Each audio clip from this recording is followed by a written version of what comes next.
Thank you, and solidarity greetings from War on Want. I'm especially proud to be invited to come here and join you today.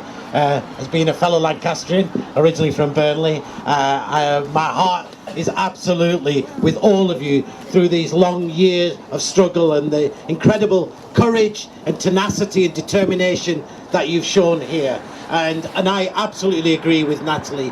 I think we will win because we will fight and we will win. And those of you who don't know War on Want, we're an international charity. We were founded in opposition to the Korean War. You may know our slogans and our principles. We believe that poverty is political, and we believe justice, not charity. We don't do aid or we don't do handouts, but we stand in solidarity with our movements in the global south, originally fighting against colonialism, human rights violations, inequality and injustice, and today standing with our communities fighting extractivism, fighting for food sovereignty, fighting for workers' rights and fighting for a better world. And I want to bring you solidarity from all of those communities because I think we have so much in common, and it's important that we understand that the fight we take place here is part of a much bigger and a global fight that's taking place all around the world. And it's important because, as Alan said, the movement that we need to build is a movement that needs to go beyond our single issues. It's about a movement that begins to see the connections between our struggles, whether it's our fight for environmental justice and climate justice, or our fight for migrant rights, for women's rights, for fight for equality and against the neoliberal system. Ultimately, the drivers of what we are all being sacrificed for is a broken economic system, a system that sacrifices people and understands that actually to maximise its profit, it needs to sacrifice ordinary people all over the world, just as it's sacrificing the people of this community and the people of Lancashire and across the country where we're being targeted by fracking.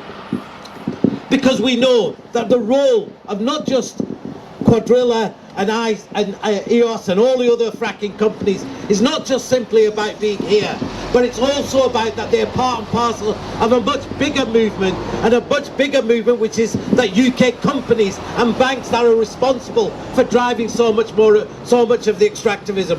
And I want to say, having worked with so many of our movements around the world, one of the big questions that they always used to ask me many years ago is, we are resisting. How come and where is the movement in the UK that's standing up and targeting Barclays banks and standing up and targeting those multinationals that are responsible? And it's been absolutely incredible to, over the last few years, to be able to point to the nanas, to Frack Free Lancashire, and saying to Friends of the Earth and all of the other groups, and say we are standing, and we're not only fighting here, but we're fighting everywhere. And that fracking slogan, not here, not everywhere, not anywhere, sums up the kind of movement that we need to build. But friends, we know that the reality of climate change, you don't need to be now a climate scientist, especially after this summer that we've seen. The reality is, of course, that climate impacts have already devastated so many parts of the world. In Pakistan, where I'm originally from, this April we had temperatures hit 50 degrees centigrade. 2 years ago we had temperatures hit 53.5 degrees centigrade. This is a country where in 2010 we had one flood which covered 1/5 of the country and created billions in damages. And in Pakistan, we have 4 out of 10 people who face multiple indices of poverty, which basically means that people who are just about barely surviving, where one shot pushes people from barely surviving to not surviving at all. And of course the story is exactly the same everywhere you look. You may remember, Typhoon Haiyan in the Philippines, which killed 7,000 people, made 2 million people homeless. And today, Philippines again is affected by huge floods. We've seen the impacts, of course, of climate change in the Sahel and in sub-Saharan Africa. 25 million people affected by drought simply in the Sahel, 3.5 million people displaced. We've seen the devastation in Dominica and Puerto Rico, and I don't know if you saw yesterday, finally they started to admit the thousands of people who died, that nobody even knew how many people had died in Puerto Rico and Dominica, and all of those people still to this day without basic services like water and electricity.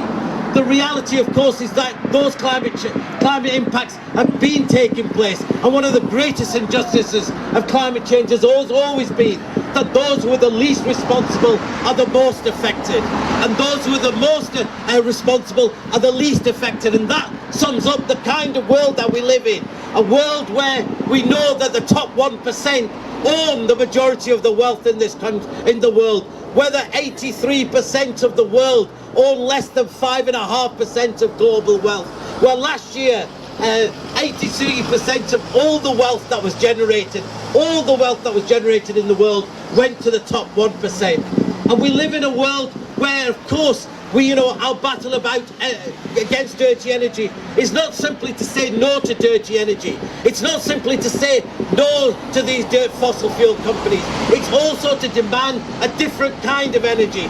Energy is a social good, owned by people, for the use of people and for the needs of people. And that means tackling energy poverty, which leaves millions of people in this country unable to heat their homes or making decisions about whether to eat or feed themselves. But it also leaves 1.3 billion people in the world who don't even access to electricity, or the 2.3 billion people in the world who don't even have access to clean cooking.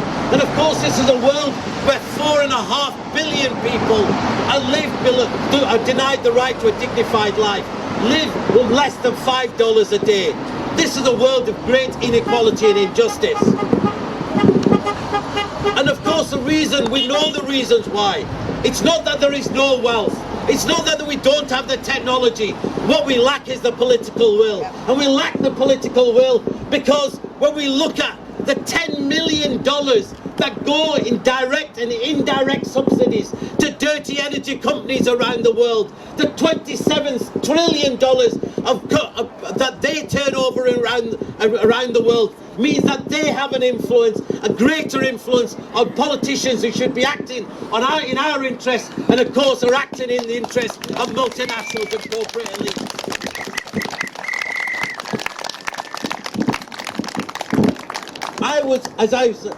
I previously used to work at Friends of the Earth, and I was in Paris for the climate negotiations when the Paris Climate Agreement was signed. And I always say this, I remember doing a quote, talking to one of the television cameras the other day, and saying that the Paris Agreement, was a poison chalice for the poor and a death sentence for the planet. And people said, how come?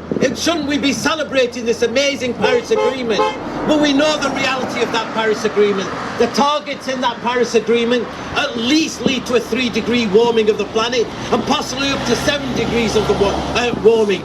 And in the corridors of Paris, in the climate negotiations, there was a demand that said we need temperatures to stay well below 1.5. And global movements representing those people who are most impacted, said 1.5 not to stay alive, but 1.5 to barely stay alive, that the impacts are already happening. And when we look around the world, we can see those impacts. Climate scientists tell us this is decade zero, that the decisions we make in this decade will not only determine whether we keep temperatures well below 1.5, but whether we even keep temperatures below 2 degrees. That's why the actions that you take each and every single day here are so important. They're not simply about protecting this area, but they're about sending a powerful signal all around the world. And then, friends, there is resistance. There's incredible resistance taking place.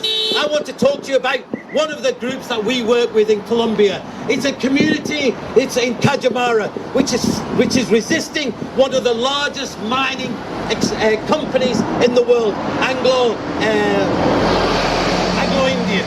They were called it for a moment then. And they have their mine, they've decided to call, can you imagine? They've called it Colossus, because they were saying it's going to be one of the largest extractives ever seen in Latin America.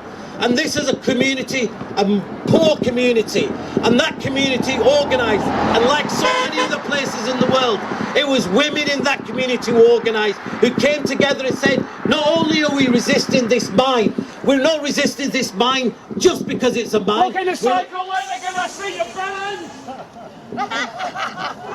Thank you, comrade. He needs to have more on his mind. But they said we're actually fighting for a different kind of life. We're fighting for a different kind of community, a different kind of society. And despite the pressure from the Colombian government, despite the pressure from the local authorities, and despite the death threats from paramilitaries who killed 2 of the environmental leaders in that area for standing up and said that anybody who voted against that mine would be subject to be targeted by the paramilitaries, 97% of local people voted against that mine. And that mine, people in other communities and other municipalities took on that. And now we've seen 13 other communities and at least another 57 other communities that are likely to have votes also rejecting extractivism. We've seen in El Salvador a popular referendum where ordinary people said, no, that's not the development model that we want to follow. We want to follow a different development model, one that, yes, gives us a dignified life, but also protects our environment, protects our health, and gives us an economy that actually works for both people and planet. There is incredible resistance, but we have to build and continue and strengthen and grow. Friends, you've seen in the last few weeks, we've seen from Boris Johnson's blatant playing of the race card, of attacking and stoking the fires of Islamophobia. And that comes from the playbook of Stephen Bannon in the United States, and it's part and parcel of the rise of the far right. And the rise of the far right because they are targeting what they call left behind communities, people who've been failed also by neoliberalism and failed by the crisis in democracy, and they say to the people who to blame are migrants and refugees and Muslim communities. And it's that response that has led the Italian government, the far right government now in Italy, which has banned migrant rescue boats from being able to land. Last year 5,000 people drowned in the Mediterranean. In the last few weeks we've seen 300 people drown, not because rescue boats couldn't get to them, but actually because the Italian government prevented rescue boats from being able to go out. We've seen that the European Union's answer to that is creating detention camps in Libya and in other places, pushing the borders. Their answer is walls and fences. Our answer is justice and solidarity. And we know the reality. The reality is that overwhelmingly 83% of all those people who are being displaced at the moment go not to rich countries but internally displaced and to other poor countries. And when you look at what the UN talks, the UN says now by that 2050 up to 250 to 300 million people are going to be forcibly displaced by the crisis of climate change and inequality. We know that the reality, the crisis that's being faced is not simply about some small islands and not just simply about the Solomon Islands and Pacific Islands disappearing.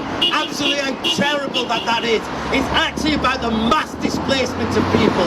When people talk about that the temperature in 2050 is going to be 60 degrees in Kuwait, when people talk about the large parts of Asia, the Indian subcontinent will become uninhabitable, when people talk about the collapse in food systems in sub-Saharan Africa, the reality is that what we're seeing is a world where majority of people will be sacrificed, and the answer will be walls and fences. Friends, we have to pull down those walls and fences. We have to talk about a new kind of politics, a politics that links our environmental justice fights here, our climate justice fights globally, to the fight against inequality and the fight against neoliberalism. War on One stands in absolute solidarity with you, and absolute praise and incredible courage that you have all shown, despite the injunctions that they put forward. And they put these injunctions, of course, because they're scared. They're scared of the impact that we're having. They're scared of the movements that we're building. And as that great saying, first coined in Greece, but now popular in Latin America, says, you know, they thought we were seeds. They thought they could bury us, but we were seeds. And that's absolutely we are. Our resistance is fertile. Thank you. Asad Rehman, War on One, and you can see what I meant about giving you the bigger picture, is that what we do here is a